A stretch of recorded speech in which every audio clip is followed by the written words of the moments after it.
गिनती की पुस्तक अध्याय 13। गिनती की पुस्तक अध्याय 13।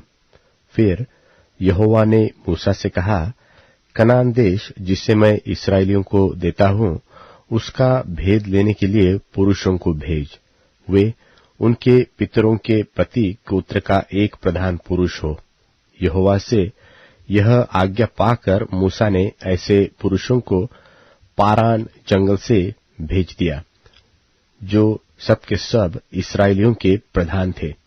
उनके नाम ये है, अर्थात रूबेन के गोत्र में से जक्कूर का पुत्र शम्मू, शिमोन के गोत्र में से होरी का पुत्र शापात, यहूदा के गोत्र में से यपुन्ने का पुत्र कालेब, इस्साकार के गोत्र में से योसेफ का पुत्र ईगाल, एप्रेम के गोत्र में से नून का पुत्र होशे, बिन्यामीन के गोत्र में से रापू का पुत्र पलती, जुबलून के गोत्र में से सोदी का पुत्र गद्दीएल, यूसुफ वंशियों में मनश्शे के गोत्र में से सूसी का पुत्र गद्दी, दान के गोत्र में से गमली का पुत्र अम्मीएल, आशिर के गोत्र में से मिकाएल का पुत्र सतूर, नप्ताली के गोत्र में से वोप्सी का पुत्र नहूबी, गाद के गोत्र में से माकी का पुत्र गोयल।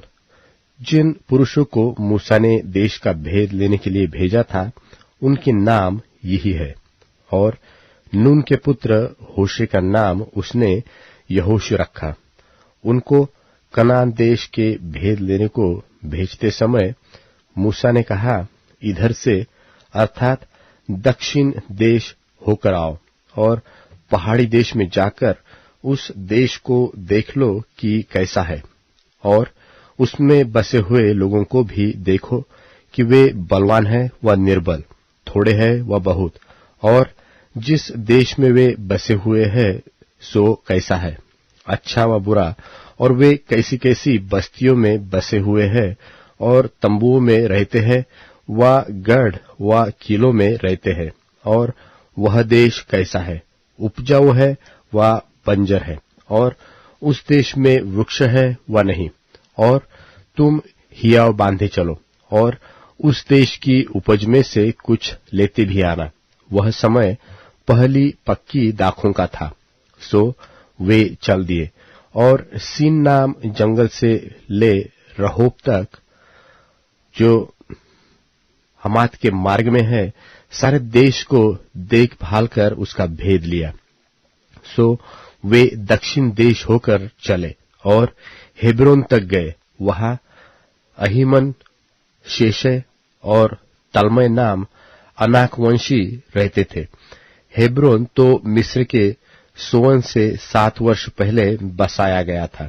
तब वे एशकोल नाम नाले तक गए और वहां से एक डाली दाखों के गुच्छे समेत तोड़ ली, और 2 मनुष्य उसे एक लाठी पर लटकाए हुए उठाए ले चले, और वे अनारों और अंजीरों में से भी कुछ कुछ ले आए।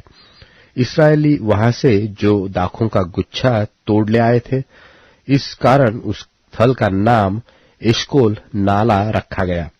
40 दिन के बाद वे उस देश का भेद लेकर लौट आए और पारान जंगल के कादेश नाम स्थान में मूसा और हारून और इस्राएलियों की सारी मंडली के पास पहुंचे, और उनको और सारी मंडली को संदेशा दिया और उस देश के फल उनको दिखाए। उन्होंने मूसा से कहा, यह कहकर वर्णन किया कि जिस देश में तूने हमको भेजा था उसमें हम गए, उसमें सचमुच दूध और मधु की धाराएं बहती है, और उसकी उपज में से यही है। परंतु उस देश के निवासी बलवान हैं, उसके नगर गढ़ वाले हैं और बहुत बड़े हैं। और फिर हमने वहां अनाकवंशियों को भी देखा।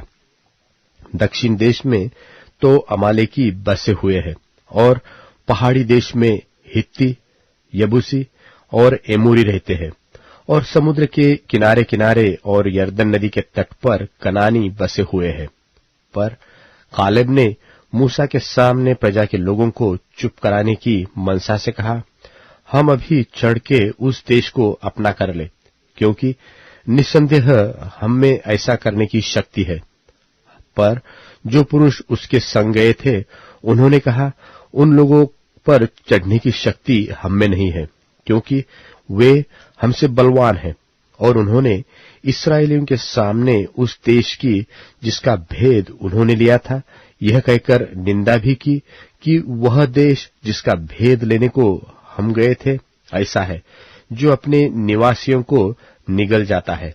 और जितने पुरुष हमने उसमें देखे वे सब के सब बड़े डील डौल के हैं।